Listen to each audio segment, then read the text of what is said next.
So, um, I want you to imagine for a second that you are sitting in one of those perfectly sterile, like overly air-conditioned doctor's offices. Oh, yeah, freezing cold. Right. You're wearing one of those paper-thin gowns that barely covers anything, and a doctor walks in to hand you this terrifying, completely life-altering medical diagnosis. Just the worst nightmare scenario. Exactly. And in that exact second, your entire identity just shifts. You do what pretty much any of us would do in that situation. You place unquestioning absolute trust in the experts in the white coats. Well, yeah, because you have to, right? Your life literally depends on it. I mean, you follow their instructions to the letter, but then, say, weeks into your treatment, while your body is just actively shutting down, you realize something is fundamentally wrong. Like beyond the normal side effect. Right. You realize the very treatment they are giving you is actually making things worse. Man, it is a scenario that just, it strips away every single one of our usual defenses. Huh. Because when you become a patient, especially with a really severe illness, you just lose your normal agency. It's totally powerless. Exactly. You are terrified, you are exhausted, and honestly, you just want someone to fix the problem.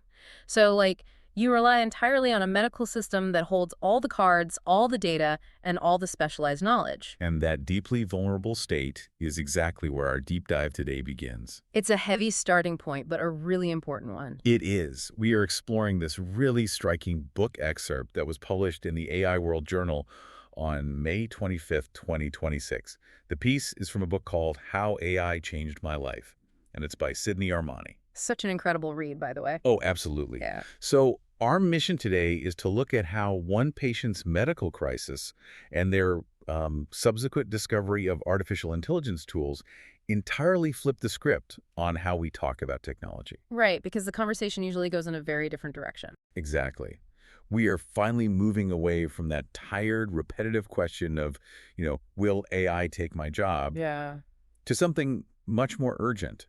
We're asking, how can AI save human lives? And to really understand that shift, we have to look at the baseline of Armani's experience. So back in 2023, this quiet kind of background medical concern turned into a full-blown cancer diagnosis. Which is just, I can't even imagine. Yeah. Armani describes it as a total shift in daily reality. Suddenly, your calendar isn't filled with, meetings or social events or grocery runs. It's just doctors. Right. It is a relentless cycle of complex medical tests, harsh meditations, and exhausting treatments. You are basically thrust into this world where everyone speaks a language you don't understand, all the medical jargon. Yeah, the terminology is like a foreign language. And Armani, like so many of us would, tried to be the good patient. Every prescription, every dosage, every clinical decision was just accepted without question. Because that's what we're taught to do. Exactly. We are conditioned to believe that the experts always get it right, right up until they don't. Because during this treatment journey, Armani was actually given the wrong drug. And that single error, that is the turning point of the whole story. Yeah, it really is. It exposes this incredibly stark reality about modern healthcare because the side effects of this incorrect medication hit Armani so hard. We're talking crushing weakness, right? Crushing weakness, deep confusion, and just this physical exhaustion that went way, way beyond the expected toll of chemotherapy. I think about it like blindly following a GPS right into a lake. Oh, that's a really good way to put it. Right. Because you are driving along and you can literally see the water through your windshield.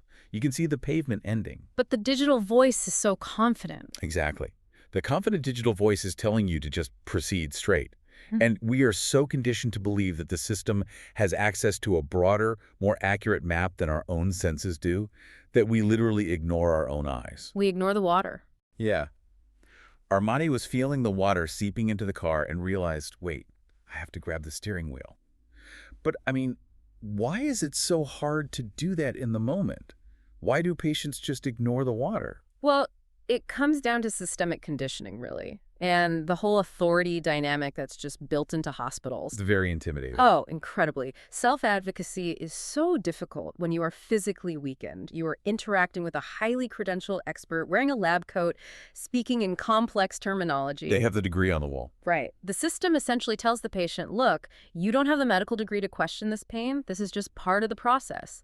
So the default human response is to just suffer quietly, believing the system knows best. But Armani didn't just sit there.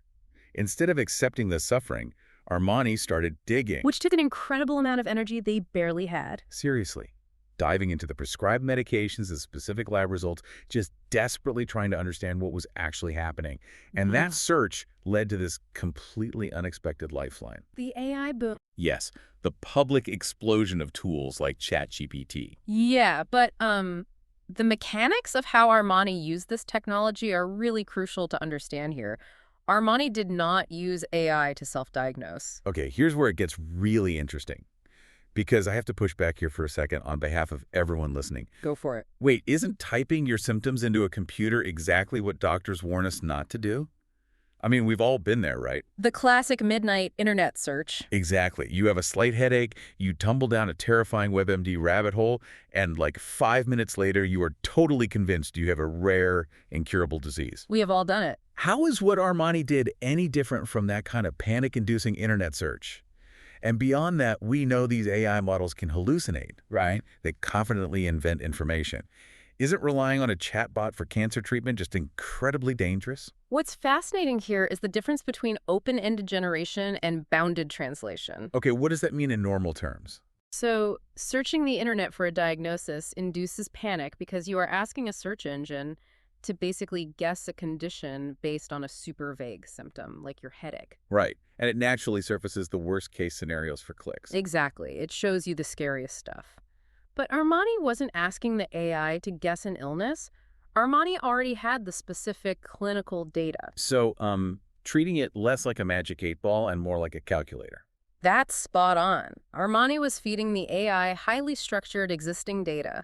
We are talking about inputting specific blood panel numbers, the exact half-lives of the prescribed drugs, and the complex doctor's notes. Real concrete facts. Right. Armani used the AI to map out the biological interactions of those specific inputs. It was acting as a personal translator. Taking all that dense, exclusionary medical jargon and turning it into plain, accessible English. Exactly. The AI wasn't creating a diagnosis out of thin air. It was just decoding the documents that were already sitting right there on Armani's kitchen table. Oh, wow. That makes a lot of sense. It takes the terrifying unknown and basically organizes it into facts you can actually process. Yeah, it grounds everything. So Armani was feeding in the exact dosage of the chemotherapy alongside the new medication and asking the AI to cross-reference their interactions based on established medical literature. And that bounded prompting creates empowerment, not panic. It gave Armani the actual vocabulary needed to challenge the authority dynamic we talked about earlier. Because now they could speak the language. Exactly. Armed with this simplified, organized translation, Armani went back to the medical team and could clearly point out, based on their own data, that the drug was causing an adverse reaction. And it worked. I mean, they addressed the error, the treatment was changed, and Armani's body actually began to respond properly to the real therapy. It completely changed the trajectory of the treatment. It led to a successful recovery. And today, Armani is cancer-free. All because the technology provided the language to push back. It is just a remarkable turnaround. But of course, once you establish that an artificial intelligence can translate lab results and successfully flag an adverse drug reaction that human doctors entirely missed. People start to panic about jobs. Right. It triggers this immediate societal anxiety. People hear this story and wonder, does this mean doctors and nurses are becoming obsolete? And Armani is incredibly clear about this in the book. The answer is a hard no. Absolutely not. Doctors, nurses, caregivers, they are irreplaceable. A machine cannot hold your hand before a scary procedure. No, it can't. A machine cannot look into your eyes and offer the nuanced comfort of human empathy when you're terrified. Technology alone cannot replicate the human experience that is honestly required in healing. But Armani envisions AI as the ultimate support system. Right. Not replacing, but supporting. Exactly. It isn't about replacing the human interaction. It is about augmenting it and fundamentally shifting the power dynamic of modern healthcare. Okay, let's unpack this because I want to give you an analogy to think about. Think of AI as your ultimate prep coach for that incredibly short, intimidating 15-minute doctor's appointment. Oh, the 15-minute scramble. We know the drill, right? You sit in the waiting room for an hour, then you're sitting on that crinkly paper on the exam table wearing a freezing backless gown. Staring at the wall. Yeah. The doctor finally rushes in, fires off 3 multi-syllable Latin words, asks if you have questions, and you just nod blankly because you are totally overwhelmed. And why is that appointment only 15 minutes? Because the system is massively overloaded. Right. They just don't have the time. Doctors are completely overwhelmed with administrative tasks and crazy patient loads. They honestly don't have the time to sit for an hour and teach you the underlying biology of your condition. So with AI as your prep coach, you translate your charts before you ever step foot in that freezing room. You do your homework with the AI. Exactly. You identify the anomalies in your blood work on your own time. So instead of nodding blankly, you walk in with targeted, highly informed questions. You basically transform from a passenger into a co-pilot. If we connect this to the bigger picture, it changes the entire model of healthcare. From a passive patient just receiving orders to an active, informed participant. And that changes everything. It really does. Armani details how this support system extends beyond the clinic, too. It's about helping track daily symptoms to identify early warning signs or creating tailored lifestyle and nutrition plans to keep patients actively engaged in their own recovery. But Armani's vision doesn't just stop at recovering from an illness or managing an ongoing one. It looks at how this tech can actually prevent that terrifying room entirely. This is the really mind-blowing part. Yeah, Armani predicts a future where AI helps detect diseases like cancer at what is called stage 0. Stage 0 is a concept that just pushes the boundaries of how we think about medicine. Because right now, we wait for symptoms. Currently, we largely practice reactive medicine, yeah. We wait for a symptom like a lump or a pain, and then we treat it. Stage 0 is about predictive diagnostics. Getting ahead of it. Right. AI algorithms can actually work alongside radiologists to catch microscopic anomalies literally years before any physical symptoms ever manifest. But wait, let me play devil's advocate for the listener here. If AI is catching microscopic anomalies years in advance, doesn't that risk massive overdiagnosis? That's a huge debate right now. Right. Like, are we going to be putting people through terrifying, invasive, preemptive treatments for tiny anomalies that might never have actually harmed them? That is a very real concern in the medical community, and it is exactly why the distinction between a simple anomaly and a predictive pathway is so important. Okay, explain that difference. The AI isn't just looking at a scan and saying, hey, here's a weird spot. It is analyzing pixel-level density changes in MRIs. Wow, pixel level. Yeah, and then combining that with a patient's genetic data and mapping it against millions of other patient histories to predict whether that specific microscopic spot has the biological mechanism to actually become aggressive. So it's looking at the history and the future at the same time. Exactly. Yeah. It is seeing patterns and trajectories that the human eye simply cannot process. So it's not just spotting a bump in the road. It's basically calculating the speed, trajectory, and likelihood of a crash long before it happens. That's a great way to summarize it. And this isn't just theory, right? Armani highlights specific companies that are actively building this reality in precision medicine right now. They are doing incredible work. But let's actually explain what they're doing rather than just listing names. Take open evidence, for instance. Open evidence is fascinating because it tackles the sheer information overload in medicine. There's just too much to read. Exactly. Medical literature doubles every few months. No human doctor can read every new clinical trial. It's literally impossible. So open evidence acts as a real-time aggregator. It instantly analyzes the latest peer-reviewed medical literature so a doctor can ask a complex question and get an answer backed by the absolute newest research. That's incredible. Then you have a company like Chai Discovery. They aren't just looking at old charts. They're actually using AI to predict molecular structures. It's like playing biological Tetris. Exactly. They are simulating how different biological molecules will fold and interact, which fundamentally speeds up the discovery of entirely new drugs. Doing in hours what used to take years. Yes. They are doing it in a computer in hours, what used to take years in a physical lab.